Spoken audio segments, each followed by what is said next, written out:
as of right now, the Chevrolet Camaro and the Dodge Challenger no longer exist. Unfortunately, for the world of speed, General Motors and Chrysler have decided to pull their muscle cars from production for 2024. The 300 is gone and the Charger is set to become an electric vehicle. Ford, on the other hand, is releasing the all-new S650 Mustang this year, making the Mustang the two-time champion of the pony car wars. Once again, it's the only muscle car we have left. So why is this happening and what is going on? To better understand the situation, we have to go back a bit.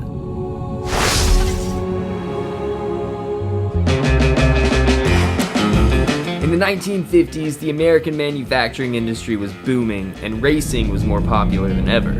Car makers were starting a new trend of throwing big, powerful engines into cars that were otherwise pretty much just normal vehicles. Everybody wanted to be a part of it, and by the 1960s, the muscle car wars were in full effect. You had sleek Chevrolets and giant Mopars all over the country. They looked cool, they sounded cool, they went fast, and most importantly, regular people could afford to own one. Halfway through 1964, Ford released a new type of muscle car. It was small and light, and it handled the corners better than most giant American cars were capable of. They called it the Mustang, and it pretty quickly became America's most popular sports car ever. With it was born a whole new class of vehicle, the pony car. The competition was not far behind, and pretty soon every brand had a pony car at the drag strip fighting to be the fastest. The first muscle car war really only lasted until the mid-70s. New government laws and restrictions crippled the United States automotive industry. Half-baked emissions components were suddenly required, and American engineers were struggling to pull horsepower out of these heavily restricted engines. As a result, muscle cars just weren't fast anymore. The Challenger and Charger were discontinued. AMC was dissolved. A few stragglers managed to stay cool in the coming decades, but a lot of brands didn't survive. Eventually, only the Camaro, Firebird, and Mustang were left. Since V8s just weren't all that good at the time, people started buying imported cars that were smaller and lighter and faster. Eventually, even the Firebird and Camaro were dropped, leaving the Mustang as the sole remaining pony car. In 2005, things got interesting again. Ford released the all-new, super retro S197 Mustang, and the world went friggin' crazy over it. It was an awesome, awesome car at the time.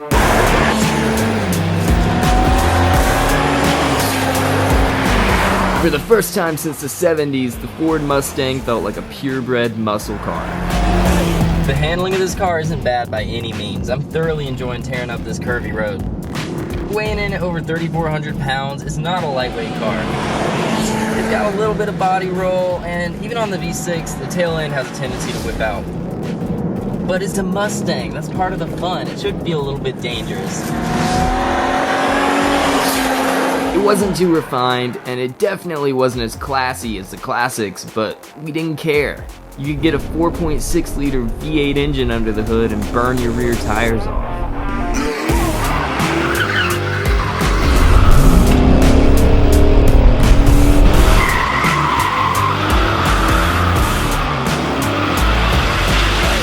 The S197 Mustang was a winner, and everybody knew it. You either loved it or you hated it, but you knew it was there. It was the hottest car on the road. That same year, Chrysler released a very interesting new platform on a very classic concept. It was called the LX, and it was basically just a giant, comfy four-door sedan, except that you could get it with a screaming Hemi V8. You've got the sport-minded Dodge Charger, a muscle wagon called the Magnum, and the luxurious Chrysler 300. A lot of people don't realize the Chrysler 300 was pretty much the original muscle car. Back in the early 50s, you had the Rocket 88, the Hudson Hornet, and the Chrysler 300. Now, this one's a lot different than the one from the early 50s, but I like it. The handling is way better than I expected for what this is. It's surprisingly planted and pretty easy to control. It just eats up the corners and absorbs all that energy so that you don't really feel much. It's big and it's comfy and it is absolutely 100% a boat. Chrysler wanted to build a fun luxury car, and that is exactly what we got.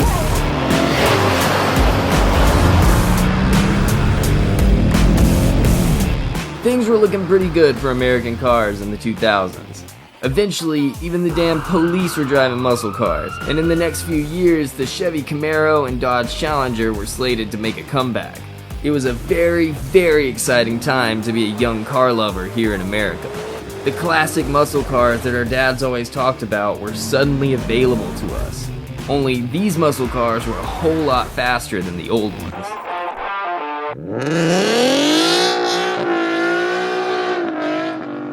They had to be. American cars had a lot more competition than they did back in the day. Modern Americans had gotten used to the reliability of Japanese vehicles. We liked fancy interiors in European luxury cars.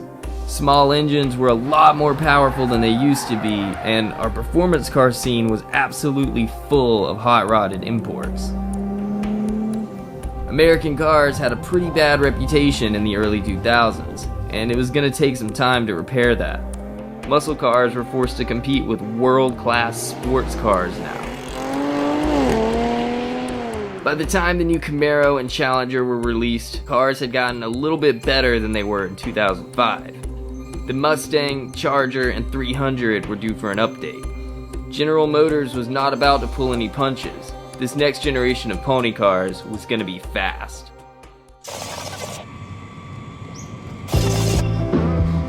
Well, miss, I guess I'll be on my way now. You just give me a...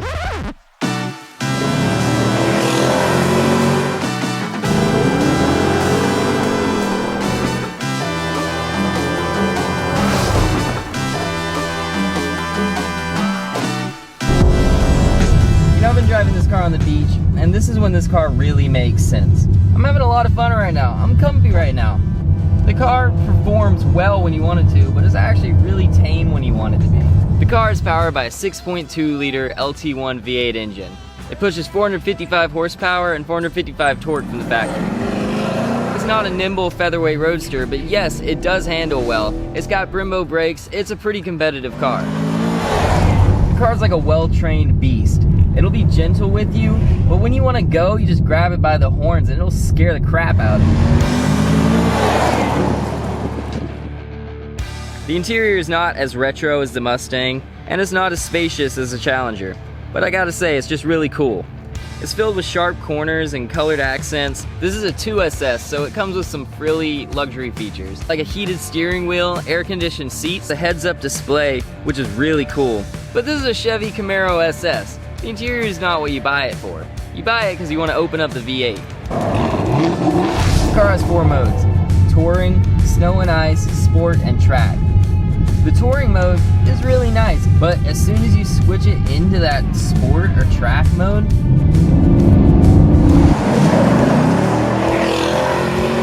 it's a different animal.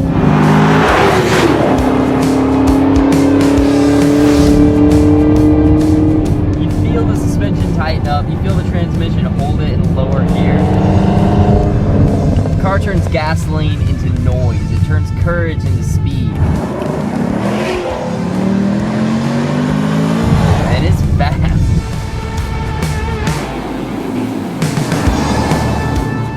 Chevy went for a full-on performance race car that was fast around the corners.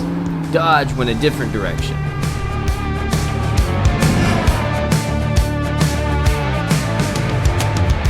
485 horsepower, the Challenger is capable of eating up the streets. Now you can't ignore the way this car looks. It is the most muscliest of the muscle cars. Our Scat Pack today really exemplifies old school cool. The round headlights, the hood scoops, the badges, it looks the way a Challenger is supposed to look. And the other two would run circles around this one on a track. That's a fact. It is an overweight, oversized piece of engineering. And I fail to see what the problem is. Because right now, I'm driving down the beach in what is essentially a big, comfortable, Hemi-powered living room. It's supposed to look good, and it's supposed to go fast. And it does those things very, very well. The driver's seat of the Challenger is not a bad place to be. It feels grown up inside. You have a ton of space in the front, and it's the only one out of the three that has back seats your passengers won't whine about. The head unit is fantastic, and the gauge cluster gives a really nostalgic performance car vibe to the experience.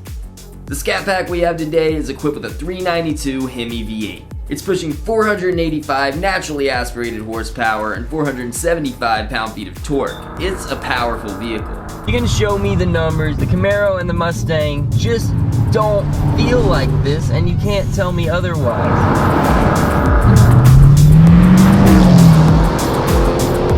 With a curb weight of over 4,000 pounds, it's a heavy car. When you do brake, you have to commit. The Challenger packs enough of a punch to get right back up to speed though.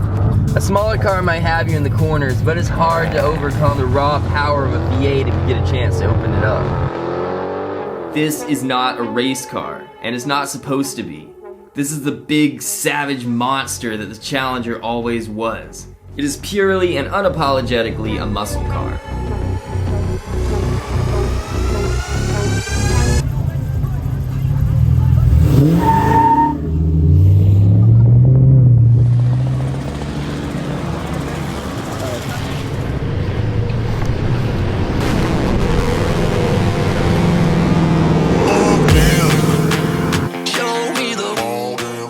Muscle cars were whooping Mustangs left and right. Ford had brought on the competition and it showed up to play.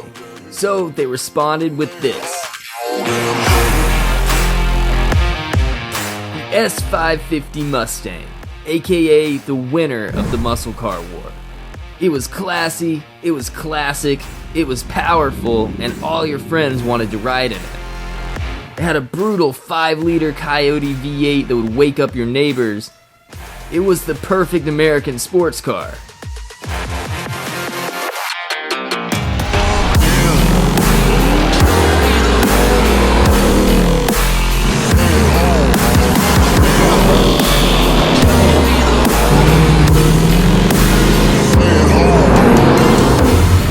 The Mustang was released to the public in 1964. You know how many they've sold since then? 10 million. They have sold 10 million Mustangs. That's a pretty impressive number.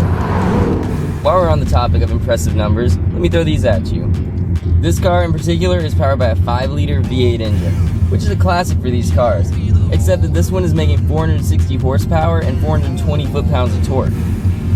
Realistically, a lot of that energy is lost in the transmission and the axles, but regardless, it's a fast car.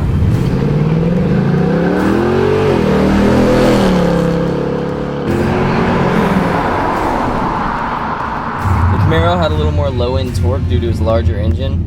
No lie, that was a performer. Even with the smaller engine, the Mustang is better for doing muscle car stuff. These cars break traction with little to no effort. Sometimes they break traction if you're making an effort not to.